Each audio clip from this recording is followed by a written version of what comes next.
como é que era o formato de uma conversão do passado de um crente? Vamos falar de 40, 50 anos atrás. O sujeito primeiro conhecia a mensagem, se convertia, ele ouvia uma pregação à la Billy Graham. Você tem que entregar a sua vida a Jesus. Ele era batizado. Se ele fosse batizado numa igreja que batiza por imersão ou por aspersão, não importa. O batismo era: eu, como ministro do Evangelho, te batizo para a remissão dos seus pecados em nome do Pai, do Filho e do Espírito Santo. Ok? Aí ele passava por um período de desassocialização. Por quê? Se toda sexta-feira à noite ele ia para o bar tomar uma cerveja com os colegas e jogar sinuca, agora ele não vai mais para o bar. Ele vai para a igreja.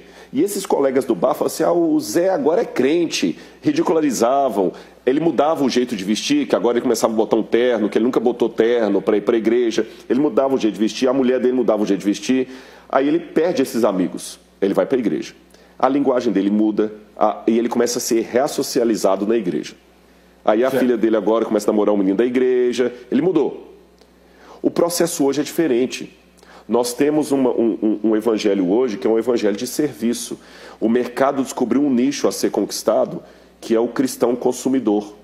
Então você cria uma mega church, não há mais a pregação sobre pecado.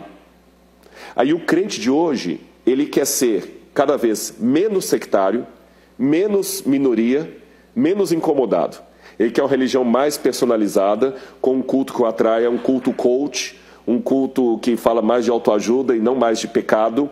Então, esse crente de hoje está assustado com esse Deus da Bíblia. E ele mal interpreta a palavra Deus é amor e entende que Deus é amor, ele lê Deus é amor na linguagem de hoje. O que é ser amor hoje? Amor hoje é não proibir. Amor hoje é o amor que algumas emissoras de TV colocam nas novelas, nos seriados. É um amor que você não quer ter problemas sociais, você não quer mudar o seu jeito de vestir porque você virou crente. Então hoje acabou aquela época do cabelão, para mencionar os pentecostais, que você sabia a diferença de uma mulher crente e da não crente. Hoje não, a pessoa se torna crente e continua vestindo do mesmo jeito. E esse evangelho conservador é considerado fora de moda, ridículo. Hoje, se você faz uma fala um pouco mais dura sobre a sexualidade, você é homofóbico, você é antiquado. E é essa sociedade de hoje que pressiona nós pregadores a fazer perguntas ao texto bíblico. Mas se Deus é amor, por que ele destrói? Porque o pai hoje que é amor é aquele pai que quando o filho bate o carro drogado e mata uma pessoa, ele vai lá, paga a fiança e tira o menino da cadeia. A ideia que nós temos de amor hoje é uma ideia distorcida. Então, antes de eu questionar por que um Deus de amor fez o que ele fez, eu tenho que perguntar o que realmente é amor. Será que amor é isso que nós, na nossa geração pós-moderna, estamos entendendo como amor? Lembre-se, você que está em casa. Jesus é o Cordeiro de Deus que tira o pecado do mundo. Mas, segundo Apocalipse, capítulo 6, existe a ira do Cordeiro. Deus também pode irar. Deus está mais interessado em salvar você do que uma mãe de tirar um filho de uma casa pegando fogo. Mas Deus não é um pai pós-moderno que vai tirar você da cadeia depois de tudo que você fez. Não. Ele vai deixar você lá, se você quiser. Eu posso contar uma parábola rápida? Mas é claro. Jesus contava parábolas, né? Dizem que uma vez um homem, na época do faroeste, cometeu um crime. E esse rapaz foi preso. Mas as pessoas da cidade ficaram com dó dele e escreveram para o governador implorando o perdão daquele rapaz para ele não ser morto, enforcado. O governador falou: eu acho que eu vou perdoar esse rapaz, mas eu quero conhecê-lo primeiro. O governador se disfarçou de pastor, colocou o clergyman de pastor aqui, colocou a carta do perdão dentro de uma Bíblia e chegou na cadeia e falou assim: jovem, eu tenho algo para você aqui. E ele começou a cuspir. Não quero saber de você. Sai daqui, senão eu vou bater em você. Calma, meu jovem. Eu tenho algo importante para você aqui dentro. Não quero saber. Cuspia, jogava coisas no pastor, que na verdade era o governador disfarçado. E o governador teve que ir embora, até por sua segurança própria. Quando ele saiu, o carcereiro chegou para aquele rapaz e falou assim: você é burro. Por quê? Aquele pastor que veio aqui não era um pastor, era o governador disfarçado. E dentro daquela Bíblia estava a sua carta de perdão.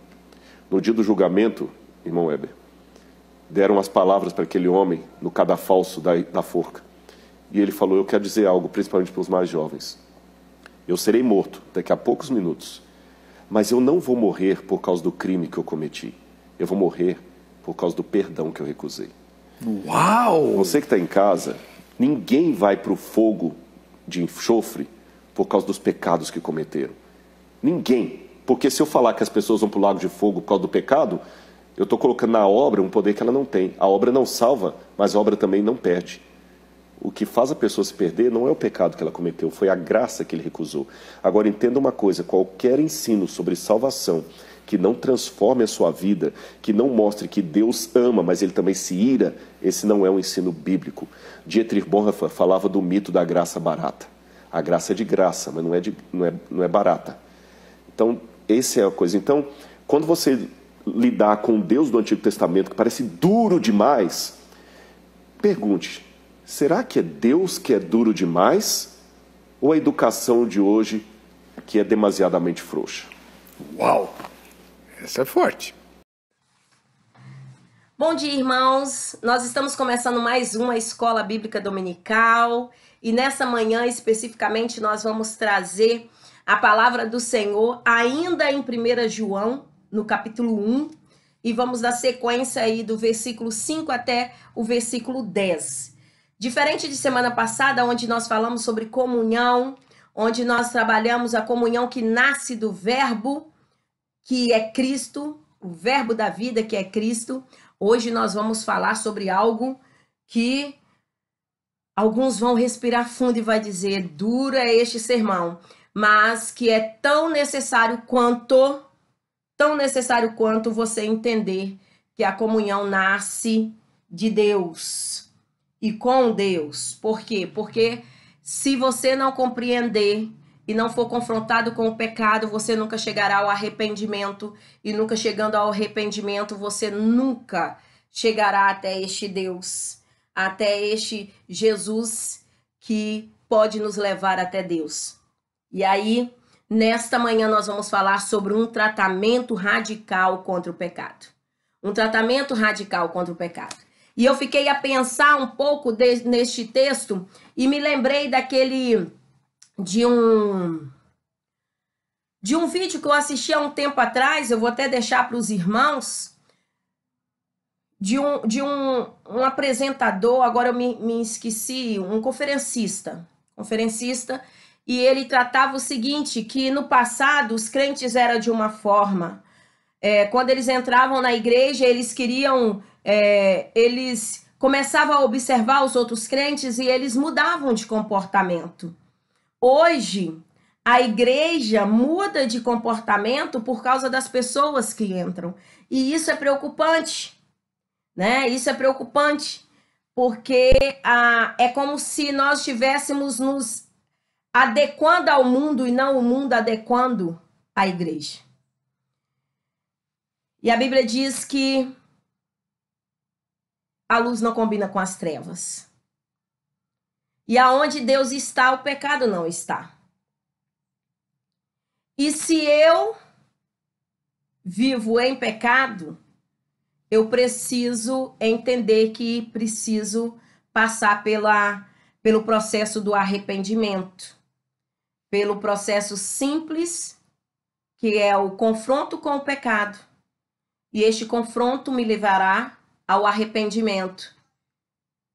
E que automaticamente me levará a uma libertação deste pecado. Não deixarei de ser pecadora, mas a partir de então eu serei uma pecadora remida pelo sangue de Cristo Jesus. E é isso que o texto de João vai falar. E a Bíblia é clara que há um tratamento radical contra o pecado. Hoje nós estamos vivendo um momento em que podemos dizer muito aquela ideia do deixa disso, né?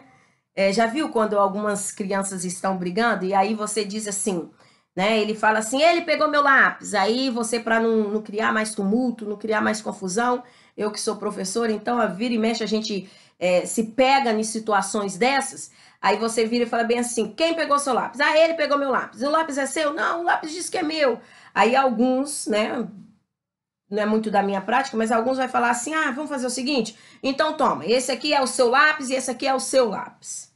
Mas o momento, a situação não foi corrigida, né? O certo seria sentar todo mundo e aí discutir, chegar a um consenso, quem pegou o lápis de quem pegou devolver, pedir perdão, e haver um confronto, e haver um arrependimento, e a partir daí haver uma mudança. E aí a gente fica naquela ideia, vamos deixar disso, e as coisas vão passando, e não vai havendo a disciplina, a correção, e quando pensamos que não, as pessoas estão vivendo cada vez mais longe do Deus que prega o arrependimento e que diz que eu e você, nós temos toda a oportunidade de estarmos com Ele, porque esse é o plano de Deus, mas só chegaremos a isso se nos arrependermos, se formos tratados, se formos disciplinados, corrigidos por Ele, vencermos isso, e então alcançaremos a salvação que é de graça, mas que precisa passar por um processo de santificação da nossa parte. Porque esse processo de santificação é diferente do processo de justificação. O processo de justificação é de graça e vindo de Deus para nós. Jesus nos justifica. Mas o processo de santificação sou eu e você, todos os dias, matando o nosso desejo, as nossas vontades, os nossos sentimentos ruins e abandonando esse desejo carnal para então cumprir a vontade de Deus e seguirmos em frente e seguirmos a Cristo como Ele espera que venhamos a fazer. E aí, queridos, eu convido você a abrir a sua Bíblia em 1 João, capítulo 1, dos versículos 5 até o 10. E diz assim: Ora, a mensagem que da parte dele temos ouvido e vos anunciamos é esta, que Deus é luz, e não há nele treva nenhuma. Se dissermos que mantemos comunhão com ele e andarmos nas trevas, mentimos e não praticamos a verdade. Se, porém, andarmos na luz, como ele está na luz, mantemos comunhão uns com os outros, e o sangue de Jesus, seu Filho, nos purifica de todo pecado. Se dissermos que não temos pecado nenhum, a nós mesmos nos enganamos, e a verdade não está em nós. Se confessarmos os nossos pecados, ele é fiel e justo para nos perdoar os pecados e nos purificar de toda a injustiça. Se dissermos que não temos cometido pecado, fazemo-lo mentiroso, e a sua palavra não está em nós. E a sua palavra não está em nós. Quando a Bíblia diz que Deus é luz, neste momento, a Bíblia está falando da santidade de Deus. Da santidade, da verdade, da vida. E aí vai falar do contraste que entre a luz e as trevas. E onde a luz, as trevas não dominam. E a Bíblia diz mais que se nós dissermos que mantemos comunhão com ele e andarmos nas trevas, mentimos e não praticamos a verdade. O que significa isso? Se nós dissermos que somos da parte de Deus, luz do mundo, como a Bíblia diz que nós somos, mas continuamos a viver aquela vida pecaminosa que tínhamos antes, sem uma transformação de vida, sem uma mudança, seja de caráter, seja de atitude, seja de postura, seja na minha maneira de falar, porque a Bíblia diz que eu testifico do Senhor de todas as formas, e a Bíblia diz que eu preciso ser modelo na palavra, na fé, na minha maneira de me importar, na minha maneira de falar.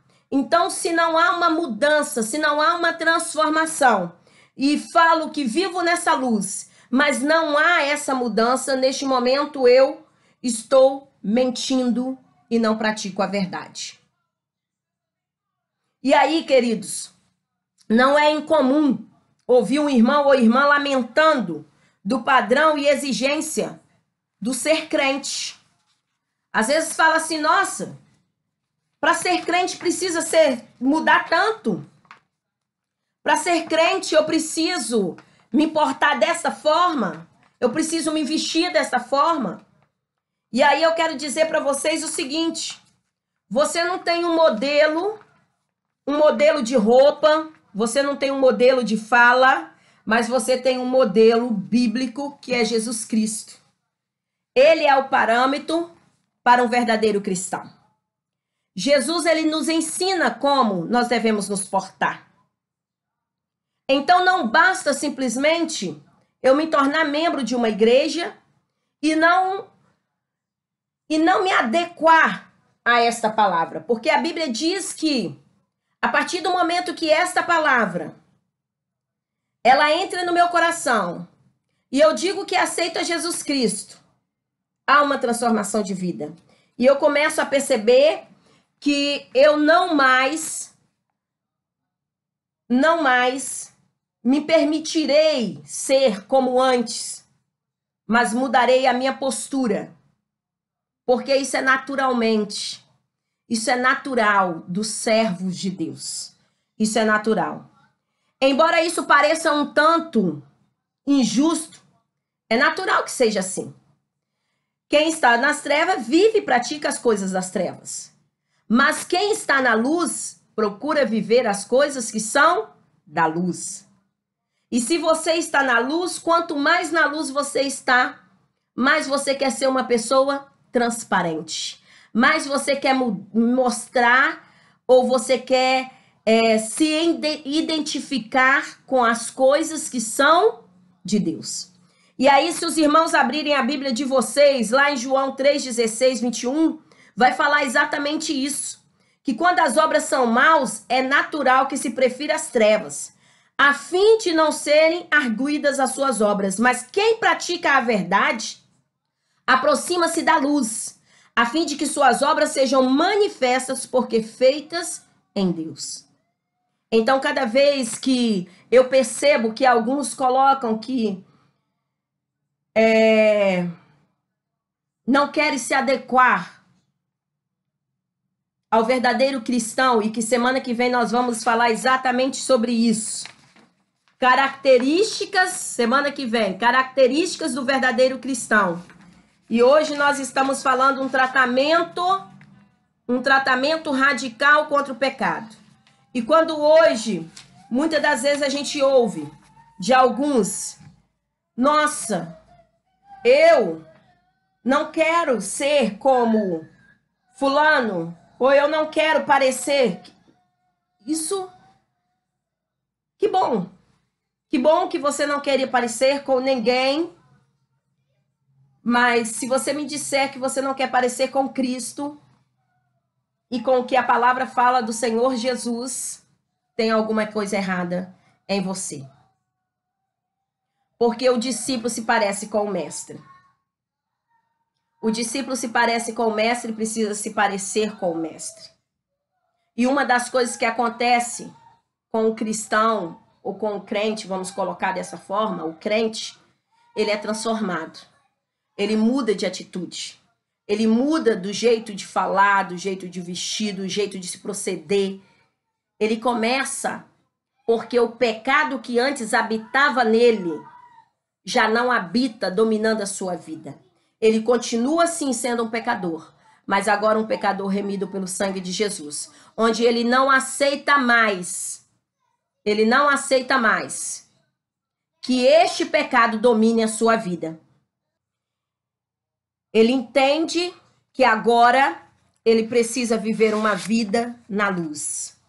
E a primeira mensagem que eu preciso deixar para você é o seguinte: a mensagem do evangelho que nós ouvimos é que Deus é luz e nele não há trevas. A Bíblia diz que onde Deus habita, não habita o pecado. Queridos, isso é uma fala seríssima e que eu e você precisamos ter nas nossas vidas. o nosso Deus, ele não aceita e não permite estar no mesmo ambiente onde o pecado se encontra. Então, se eu sou um servo de Deus, mas vivo de mentiras, calúnias e difamação do meu irmão, do meu próximo, do meu amigo, e seja como for, de desonestidade, de trapacear, de fazer negócios desonrosos, de adulterar, seja de qual forma for, ali há trevas e o Senhor não está nessas coisas. Porque a mensagem é clara e a mensagem a nós anunciada é que Deus é luz e onde Deus está, não há pecado. Não há pecado. A segunda mensagem, nessa mesma lição que o texto nos mostra é que a mensagem que pregamos na condição de igreja evangélica é estar também na luz. Porque se nós não estivermos nesta luz, sendo povo diferente do que éramos no passado, nós também estamos vivendo um evangelho falso. Um evangelho falso. Porque se Deus é luz, mas eu vivo uma vida de pecado, Deus não habita em mim. Porque a Bíblia é clara. Onde há trevas, Deus não está. Ou a trevas vai encobrir a luz, e nós sabemos que aonde há Deus, as trevas não habitam. Porque a luz sempre encobrirá as trevas. Mas para que isso aconteça, eu preciso ter uma vida transformada no Senhor. Porque a Bíblia diz assim, olha, se você, porém, andar na luz, como ele está na luz, mantemos comunhão uns com os outros, e o sangue de Jesus Cristo, seu Filho, nos purifica de todo pecado. Neste momento, o que a Bíblia está dizendo? A Bíblia está dizendo que o Senhor Jesus, a partir do momento que há uma correção, há um confronto entre o pecador e o pecado, e há um arrependimento do pecador, reconhecendo que pecou e abandonando este pecado, a partir deste momento o Senhor Jesus nos purifica. E nós então passamos a andar na luz. E então aí sim vamos manter comunhão. Comunhão uns com os outros, pelo sangue de Jesus. Em terceiro lugar, a mensagem que faz diferença entre nossa vida com Deus e nos chama à santidade também é a mesma. Vou repetir, a mensagem que faz diferença em nossa vida com Deus e nos chama à santidade também é a mesma. Ou seja, esta mensagem onde diz Deus é luz e não há, aonde ele está não há trevas, é a mesma que vai dizer que a partir do momento que eu estou com Deus e Deus em mim, eu preciso viver uma vida de santidade. Porque o Senhor me chama a viver uma vida de santidade. Irmãos, nesses últimos anos, depois de anos e anos, como eu já tenho 40, né? Não queria contar isso para os irmãos, estou próximo aí a 41 anos, meu Deus. E olhar para trás e pensar assim, meu Deus, ontem eu tinha 15 anos. Mas eu continuo com um rostinho aí de 15 anos de idade. Mas, pensando, nasci e cresci dentro da igreja. Então, eu passei por fases, assim, muito especiais e também por muitas correções e experiências com o Senhor. Então, muitas experiências, graças a Deus. Muitas coisas também me fizeram caminhar, né? Muitas pessoas também me ajudaram nesta caminhada. Mas o que eu quero dizer com vocês é o seguinte, e dizer para vocês é o seguinte. viver uma vida com Deus e ser chamado à santidade, neste tempo, e é isso que eu quero trazer à luz, eu tenho ficado muito preocupada com relação a isso. Porque hoje, eu fico olhando, já com alguns anos de igreja, olhando como era no passado os sermões, né, que era um confronto realmente contra o pecado, e principalmente aquele posicionamento, irmãos, nós precisamos viver um processo de santificação. O Senhor espera isso de nós. Não adianta só, ou melhor, a salvação ela é de graça. Mas o Senhor espera que nós venhamos a nos santificar todos os dias. Passou-se um tempo, é como se o evangelho ficou fácil demais. Para alguns, irmãos, acalma o coração. Para alguns. É como se fosse a graça do Senhor derramada sobre nós e aí basta. Sim, a própria palavra do Senhor vai dizer que a sua graça nos basta. Mas, querido, existe um Deus que derramou a sua salvação sobre nós através de seu filho que morreu no madeiro, numa cruz.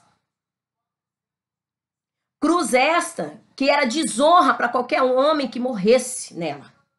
Mas essa mensagem é uma mensagem que diz o seguinte: a salvação é de graça e para todos. Mas essas mesmas pessoas que recebem a salvação precisam continuar este processo de santificação. Que processo é esse? É o processo onde Deus diz assim: eu sou santo e quero que você também seja santo. Ninguém nesta terra é perfeito. Nós vamos perceber que todos nessa terra erraram, somente um não errou: Jesus Cristo. Paulo errou, João errou, Pedro errou, o homem segundo o coração de Deus, Davi, errou. Todos eles pecaram. Todos pecaram. Menos Jesus. Mas se vocês acompanharem a vida destas pessoas, vocês vão ver nas escrituras, todos eles passaram por esse processo de arrependimento, de confissão de pecado e de uma vida onde eles procuraram se santificar todos os dias, onde procuraram matar o seu eu para que a vontade de Deus fosse maior na sua vida. E quando nós falamos de um processo de santificação, nós estamos falando nisso. Nós estamos falando de servos do Senhor, que hoje não espera simplesmente, não esperam simplesmente a salvação que já é de graça e que vem para nós, mas que sabe que precisa vencer a carne todos os dias, que precisa deixar de lado o seu ego, o seu eu, em favor deste Cristo. Porque a mensagem que faz diferença em nossa vida com Deus é a mesma, é a que nos chama a ser santos. É a que nos chama a ser santos. Então, enquanto nós estivermos pregando uma salvação ou um evangelho barato, queridos, nós vamos estar abarrotados de pessoas dentro da nossa igreja perdidas, porque ainda não foram confrontadas com o pecado. Se você abrir a sua Bíblia em 1 Coríntios, no capítulo 10, 1 Coríntios, capítulo 10, a Bíblia vai dizer o seguinte: Paulo ali diz aos Coríntios: irmãos, eu quero que vocês lembrem do que aconteceu aos nossos antepassados que seguiram Moisés. Todos foram protegidos pela nuvem e passaram pelo Mar Vermelho. Como seguidores de Moisés, eles foram batizados na nuvem e no mar. Todos comeram da mesma comida espiritual e beberam da mesma bebida espiritual, pois bebiam daquela rocha espiritual que ia com eles. E a rocha era Cristo. Mas Deus não ficou contente com a maioria deles. E por isso eles morreram. E os seus corpos ficaram espalhados no deserto. O nosso Deus não mudou. O nosso Deus não mudou, queridos. O mesmo Deus do passado, e o nosso Deus não é vingativo. Ele é justo. E eu e você, nós precisamos aprender isso.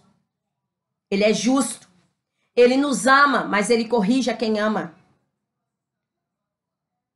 E se estamos vivendo em pecados, precisamos fazer como a Bíblia nos ensina. Se confessarmos os vossos pecados, ele é fiel e justo para nos perdoar e nos purificar de toda a impureza. Mas para que isso aconteça, é necessário que eu passe pelo arrependimento. E depois desse arrependimento, é necessário que eu continue a trilhar uma vida de santificação. Ou seja, que eu trilhe uma vida de abandono do meu eu em favor de Deus. E aí, ele continua. Tudo isso aconteceu e por isso eles morreram e os seus corpos ficaram espalhados no deserto. Tudo isso aconteceu a fim de nos servir de exemplo, para nós não querermos coisas más como eles quiseram, nem adorarmos ídolos como alguns deles adoraram. Como dizem as escrituras sagradas, o povo sentou-se para comer e beber e se levantou para se divertir. Hoje nós estamos vivendo, como eu já disse para vocês, um evangelho barato, onde você se serve da bênção e ali você se beneficiou, você vai para casa e está tudo muito bem. Você pode então pegar a sua vida e fazer dela o bem que quiser. Quero dizer para você, filhos de Deus não fazem o que bem querem, fazem o que Deus quer. E muitas das vezes o que Deus quer não é o que eu quero. Quantas vezes fui confrontada? Quantas vezes fui confrontada com a vontade de Deus que não era a minha vontade? E abrir mão da nossa vontade em favor de alguém é muito difícil. Mas posso dizer para você, por experiência própria, de ambos, de ora obedecer e ora também de fazer errado e desobedecer. Ao obedecer, sempre passei e fui honrada. E quando desobedeci, Deus me trouxe à luz coisas terríveis que me entristeceu. Mas louvado seja o nome do Senhor que me entristeceu. Porque quando eu senti tristeza, eu fui confrontada com o pecado. E ali no meu íntimo houve arrependimento. E aí a Bíblia diz mais. O povo sentou-se para comer e beber e se levantou para se divertir. Uma vida fácil. Não devemos cometer imoralidade sexual como alguns deles fizeram. E porque eles fizeram isso, 23 mil deles caíram mortos num dia só. Não devemos pôr à prova a paciência de Cristo, como alguns deles fizeram, e por isso foram mortos pelas cobras. Vocês não devem se queixar como fizeram alguns deles, e por isso foram destruídos pelo anjo da morte. Tudo isso aconteceu com os nossos antepassados, a fim de servir de exemplo para os outros, e aquelas coisas foram escritas a fim de servirem de aviso para nós, pois estamos vivendo no fim dos tempos, meus queridos. Portanto, aquele que pensa que está de pé é melhor ter cuidado para não cair. As tentações que vocês têm de enfrentar não são as mesmas que os outros enfrentam. Mas Deus cumpre a sua promessa e não deixará que vocês sofram tentações que vocês não tenham força para suportar. Quando uma tentação vier, Deus dará força a vocês para suportá-la. E assim vocês poderão sair dela. Ou seja, quando o meu espírito está revestido da luz de Deus, todas essas coisas virão sobre mim, as tentações vão vir. O acusador, que é Satanás, ele vai vir para nos acusar. Ele vai vir para lembrar das nossas falhas, dos nossos pecados. As tentações vão vir. E quem manda a tentação não é Deus, queridos. Grave isso. Deus, ele nos prova para sermos aprovados. Mas Satanás nos tenta. Mas a Bíblia diz que ao sermos tentados, não virá sobre nós tentação que não venhamos conseguir resistir. E Deus nos dará força para passar sobre elas. Mas para que isso aconteça, querido, eu preciso viver uma vida diferente do que vivia antes. E aí, eu preciso ter cuidado com 3 afirmações.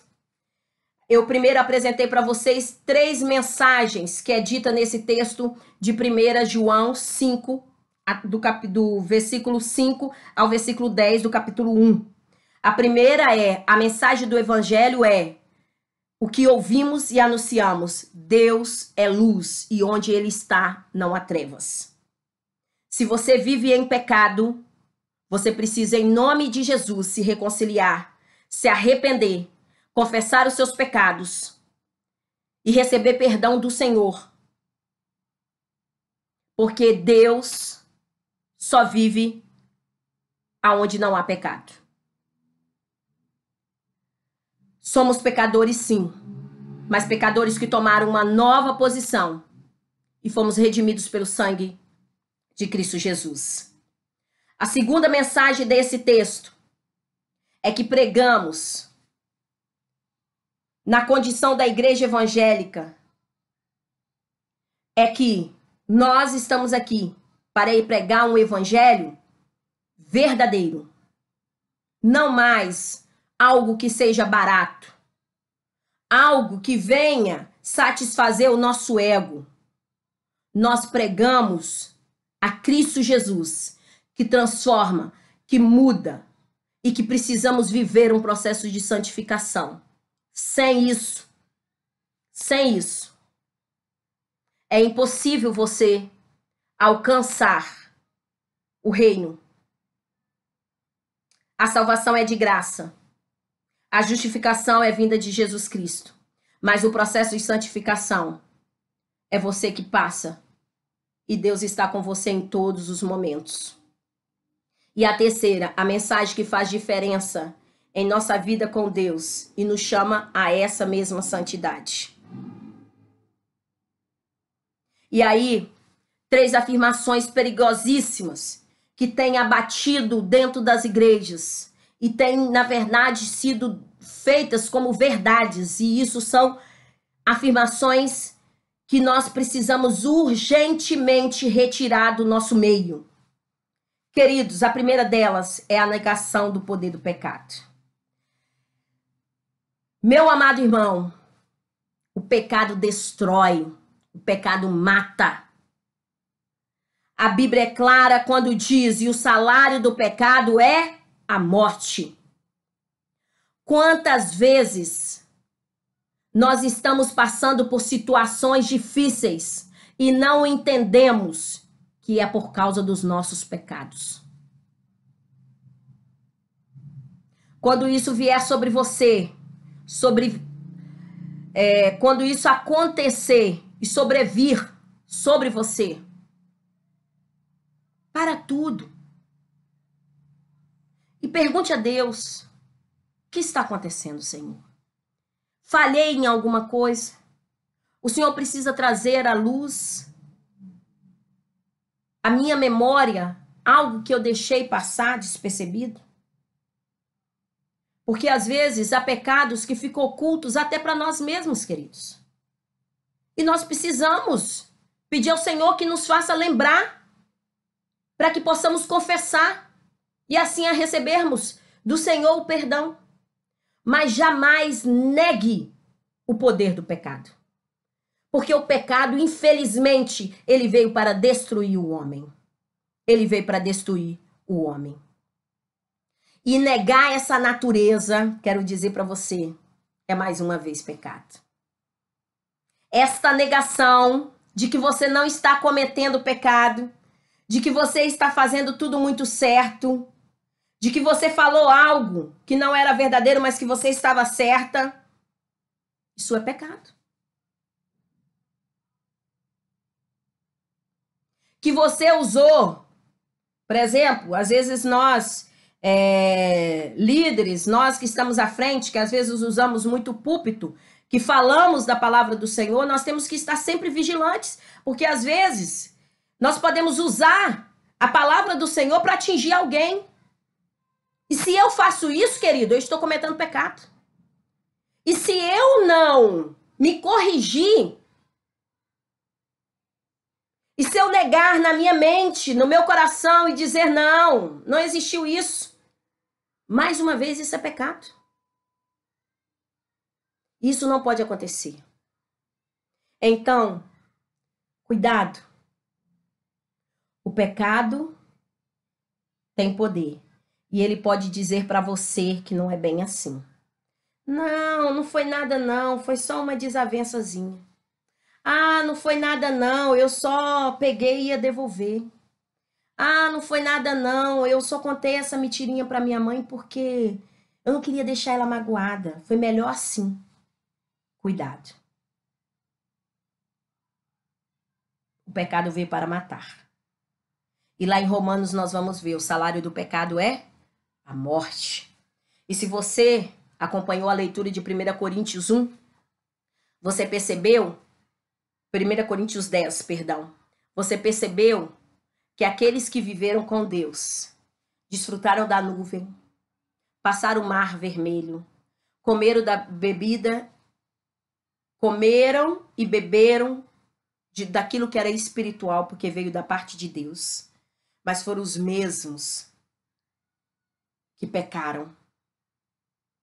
E por isso pagaram com a própria vida. Com a própria vida. Segundo lugar, negação da natureza pecaminosa. É outro perigo muito sério que ataca especialmente os crentes. É o de achar que não temos pecado.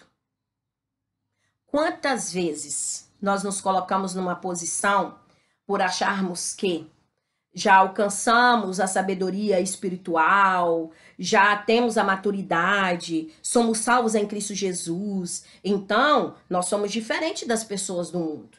Nós agora nós não temos mais pecado. Querido, cuidado com isso. Você continua sendo pecador. Só que agora um pecador remido pelo sangue de Cristo Jesus. Não mais um pecador que vive no pecado. E como eu disse anteriormente, se vive no pecado, alguma coisa tem de errado. Mas se você diz que não tem mais, querido, você já está pecando. Você já está pecando. E isso não pode acontecer. Então a primeira coisa é os perigos e as 3 afirmações perigosas. Negação do poder do pecado. O poder do pecado. O pecado tem poder. E você precisa se afastar dele. Porque aquele que vive pecando sabe que o salário do pecado é a morte. Em segundo lugar, você não é melhor nem maior do que ninguém por ser salvo em Cristo Jesus. Você precisa continuar lutando pelo processo da santificação, se santificando todos os dias. Todos os dias você precisa matar a sua carne, a sua vontade, os seus desejos, em função do desejo de Deus, em função da vontade de Deus, em função daquilo que Deus quer para você. E nunca se esqueça, você é um pecador. Eu sou uma pecadora, mas não vivo mais no pecado como antigamente. Porque a partir do momento que Cristo entrou em mim, a minha vida foi transformada. Por isso que eu digo, se você era daquele jeito e continua do mesmo jeito, precisa rever seus conceitos. Porque a Bíblia diz que a partir do momento que você era de uma forma e o Espírito Santo de Deus te convenceu do seu pecado, você se converteu, aceitou a Cristo, se arrependeu, a forma que você era antes, querido, você vai abandonar e vai ser totalmente diferente do que era. É isso aí. Se antes você era barraqueira, não vai ser mais. Você vai tentar, de todas as formas, se controlar. É isso aí. Não vai ser mais. Porque você sabe que você serve a um Deus. E este Deus não permite que você continue da mesma forma. E o próprio Jesus no seu coração te impulsiona a querer ser diferente. A terceira afirmação, que é perigosíssima, é a negação das ações pecaminosas. Isso é mais sutil ainda. O que é? A pessoa dizer, eu entendo que somos pecadores, é claro que eu sei disso. Eu apenas estou dizendo que eu não faço essas coisas. Olha só. Então você vai dizer o seguinte, olha, eu sei que eu sou pecadora, mas eu não faço mais isso. Ou seja, ainda que pareça incoerência, essa é nossa prática que muitas vezes nós usamos. É a reafirmação da condição de pecadores, onde se diz humilde, mas de humildade não tem nada. Queridos, sejamos éticos. Éticos. Eu gostei muito da versão desta Bíblia, a Bíblia Bom Dia. Eu gosto muito dela também, porque ela é a versão linguagem de hoje, eu já falei isso para os irmãos. E aí vem uma partezinha muito interessante, que ela vai falar em 1 João. 1 João, quando ela fala sobre a questão de sermos éticos. A escolha da ética, ela fala. A ética é como um espelho. Não é para que nos vejam nele, é para que nós mesmos nos vejamos nele. Isso porque o que importa é como nos vemos. A ética nos ajuda a nos corrigir do auto-engano, sendo o principal o de pensarmos de nós mesmos o que não somos. Ou seja, tem pessoas que enganam a si mesmo. Engana a si mesmo. Às vezes se coloca como a justiceira, mas é injusta. Às vezes se coloca como a pessoa que ajuda. Eu sou ajudadora. Mas, na verdade, causa mais reboliço do que está ajudando.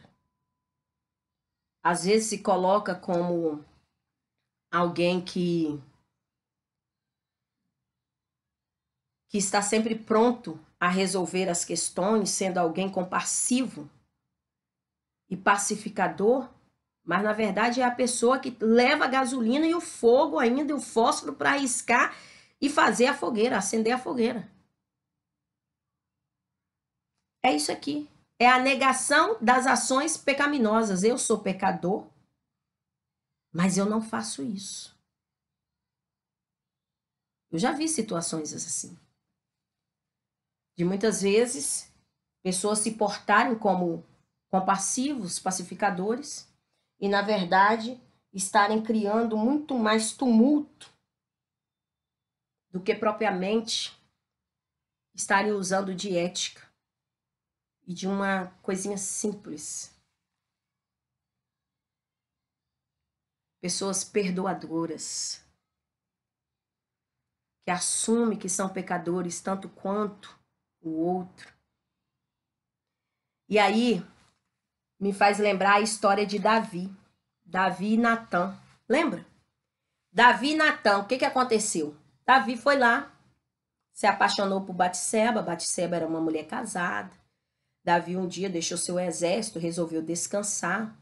O exército estava em guerra, mas Davi resolveu descansar. Ele era o rei, né, gente? Ele podia também, tadinho. Mas, enfim, ele fez isso. Ele foi descansar um pouco. E nesse descansar de Davi, Davi viu aquela mulher linda, maravilhosa, se banhar. E Davi falou assim, eu quero aquela mulher. E Davi, então, criou toda uma situação, ficou com aquela mulher. Aí ele soube que aquela mulher era casada. Ele provavelmente, ele já sabia de tudo, logicamente, ele era o rei. Ele sabia quem era o marido dela. Mas ele, então, né, criou toda aquela situação.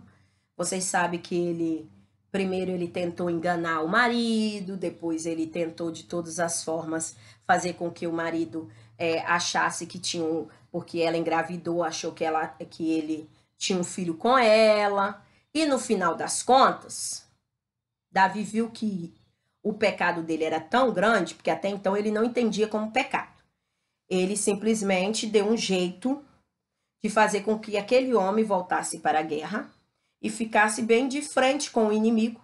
E ali a probabilidade dele morrer seria muito grande. E foi o que aconteceu. Aquele homem veio a óbito.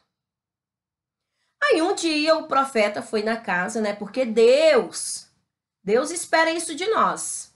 Deus espera de nós. O que Deus faz, o que é de Deus é de Deus. O que é do homem fazer, é o homem que vai fazer. Então Deus provavelmente falou com Natan, profeta, falou assim, vai lá na casa de Davi, Davi, meu filho, que eu amo muito, que ele cometeu esse erro. Até agora ele tá lá quietinho, achando que tá tudo muito certo.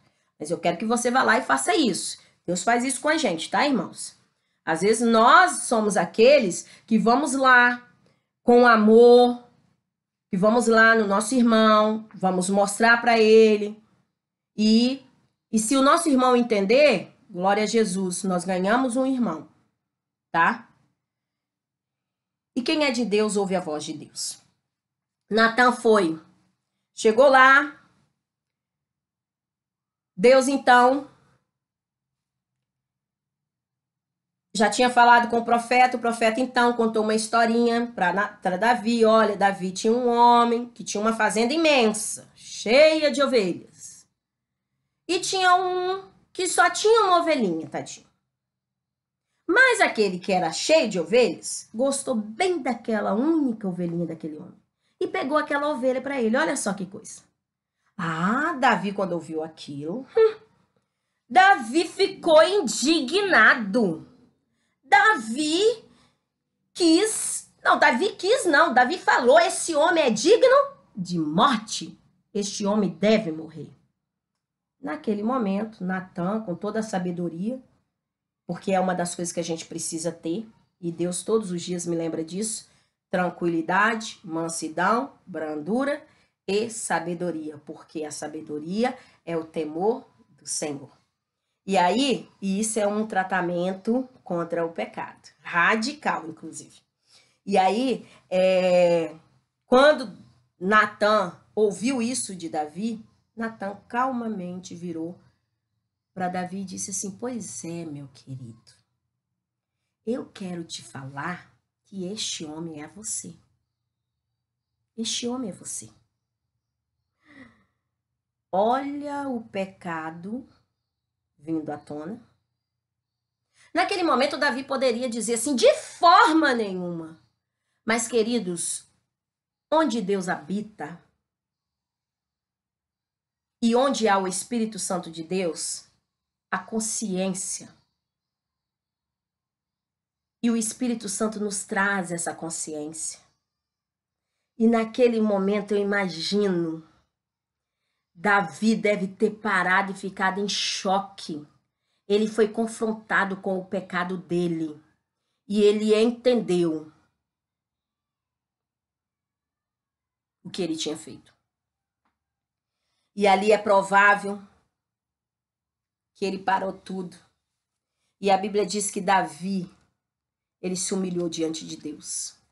E Deus trouxe as consequências daquele ato. A gente já conhece a história.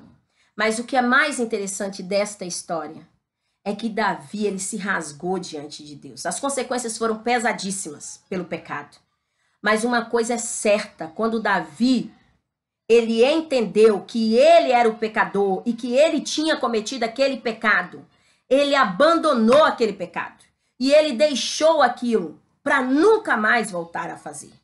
E essa é a diferença, meu querido, entre o homem segundo o coração de Deus e muitas das vezes entre eu e ele. Porque muitas das vezes nós voltamos e pegamos o pecado de novo e cometemos de novo.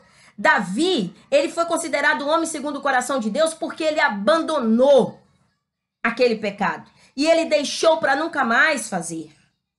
Ele sabia, se você lê os salmos de Davi, porque muitos salmos foram escritos por Davi, mas tem muitos que não foram, mas os salmos de Davi você vai ver ele dizendo assim, Senhor, sonda o meu coração. Senhor, eu sou um pecador. Senhor, tem um momento que ele diz que ele está depressivo, muito entristecido. E essa tristeza é a solução, muitas das vezes, para a correção dos nossos pecados, porque quando há uma tristeza, há uma consciência de que há pecado e que precisa ter confissão de pecados e que precisa haver arrependimento para que Deus então haja nas nossas vidas.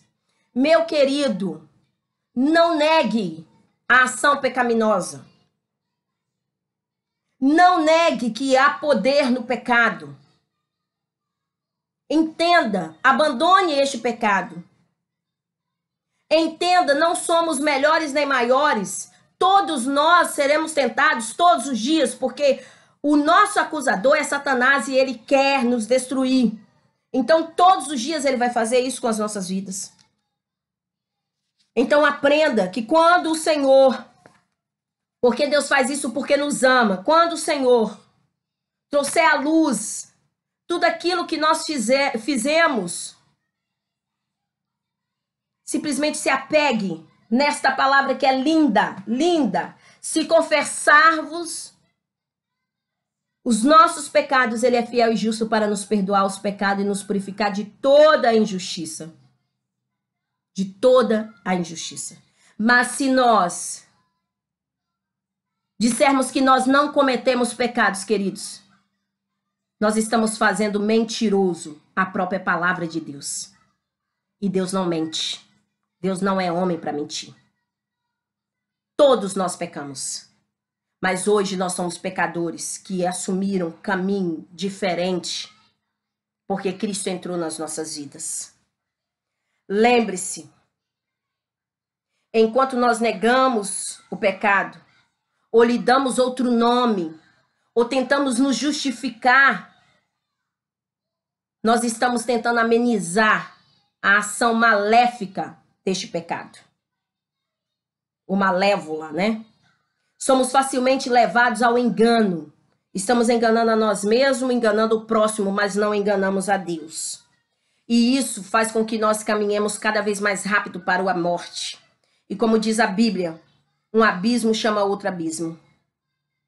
Mas se nós queremos correr para a justiça, que é Cristo Jesus, nós precisamos urgentemente abandonar a prática do pecado, que é a injustiça, que é a contenda, que é a maledicência, a inveja, o homicídio, a difamação, a calúnia, o aborrecimento a Deus, a soberba, a insolência, a presunção, a desobediência aos pais. Tudo isso se encontra lá em Romanos 1, 28, 31, vocês vão ver isso.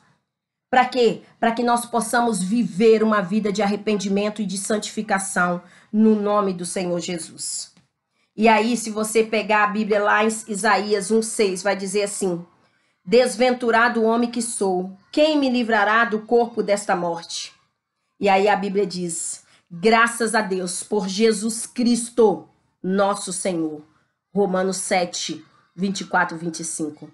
Jesus Cristo pode nos livrar. Mas se eu continuar negando o meu pecado, se eu continuar achando que eu não sou pecadora, se eu continuar dizendo que não existe pessoa igual a mim, tão santa quanto eu, queridos, eu estou vivendo cada dia mais próximo da morte e morte espiritual. Nós precisamos ter uma vida de humildade, de alegria, de amor. E principalmente, nós precisamos viver longe deste pecado. Como viveremos, pois? Em pecado, nós que para ele morremos. E aí eu quero te dizer, como você pode continuar vivendo em pecado se um dia você morreu para ele? Romanos 6:2, querido. Jesus já te libertou. Então deixe para trás tudo aquilo que te prende e siga em frente. Se arrependa, confesse seus pecados. Se tiver que pedir perdão, de voltar atrás, volte. Ai, como é bom voltar atrás. Essa semana eu tive uma experiência marcante na minha vida, onde eu pude chegar, abrir meu coração e dizer: olha, Eu preciso deixar isso para trás. 20 anos carregando. Como é bom você se sentir livre e liberta em Cristo Jesus. E aí eu quero dizer para você que talvez está vivendo um momento onde os acusadores estão aos seus pés, os leões querendo te devorar. Aprenda, meu querido, se confessar o seu pecado, Deus é fiel e justo para te perdoar. E aí você precisa guardar no teu coração, guarda no teu coração. Não há condenação para aqueles que estão em Cristo Jesus. Amém? Não há. Deus já te perdoou. Deus já te perdoou. Então siga em frente. Viva o seu processo de santificação. Viva esse processo que é lindo.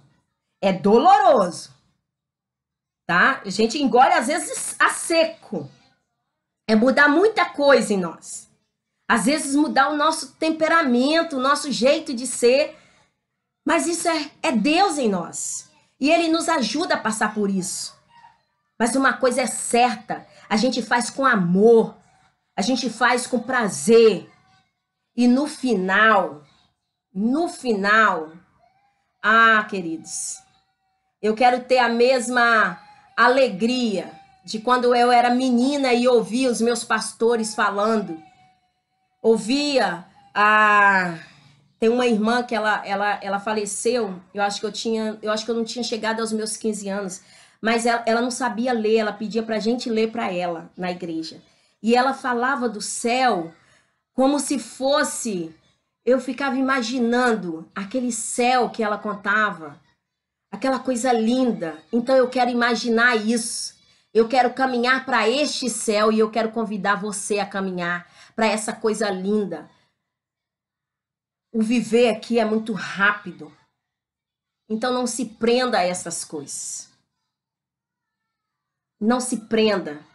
Viva para Deus com toda a intensidade. Com tudo que Ele espera que você viva. Mas viva para Deus. Não se importe com o que o outro está dizendo. Viva para Deus. Porque Deus te justifica. Porque Deus te justifica. Deus abençoe, queridos. E que possamos entender. O pecado mata. Mas a partir do momento que você deixa o pecado e vive para Cristo, você viverá eternamente. Amém? Até semana que vem.